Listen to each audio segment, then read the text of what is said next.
शिवरात्रि सहित प्रयागराज में महाकुंभर समापन होती जनवरी 13 तारिख अर्थात मकर संक्रांति आरंभ होता यह पर्व 45 दिन में 67 कोटी श्रद्धालुओं समागमर साक्षी हो जाए। विश्वर कौन सी धार्मिक अनुष्ठान में एत संख्यक श्रद्धालु जोग कौन से ऐतिहासिक प्रमाण ना।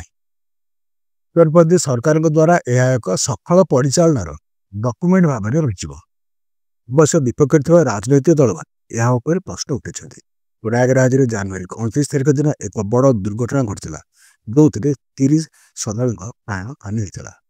प्रयागराज में संगम स्नान योग्य नुहे बोली रिपोर्ट प्रकाश पाई। जदिव उत्तर प्रदेश मुख्यमंत्री योगी आदित्यनाथ एमपी कौन सी रिपोर्ट को अस्वीकार कर सबू को जोड़े प्रयागराज में 2025 महाकुंभ एक सफल आयोजन बोली कहुपर।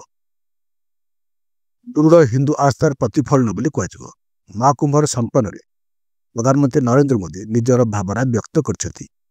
महाकुंभ जो संख्यार श्रद्धालु जोगदेन ताहा केवल एक रेकर्ड नहीं परंतु यह आमर संस्कृति ऐतिह्य को सुदृढ़ और समृद्ध करने जुग जुग एक सशक्त निय भी रखी।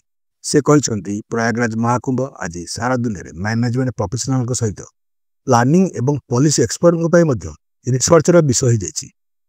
आज निज ऐतिह्य गर्व कर भारत वर्तमान एक नुआ शक्ति सहित आगक बढ़ुची।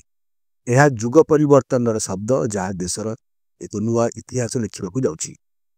समाजर सबु वर्ग सबु क्षेत्र लोके ये महाकुंभ एक हो गले।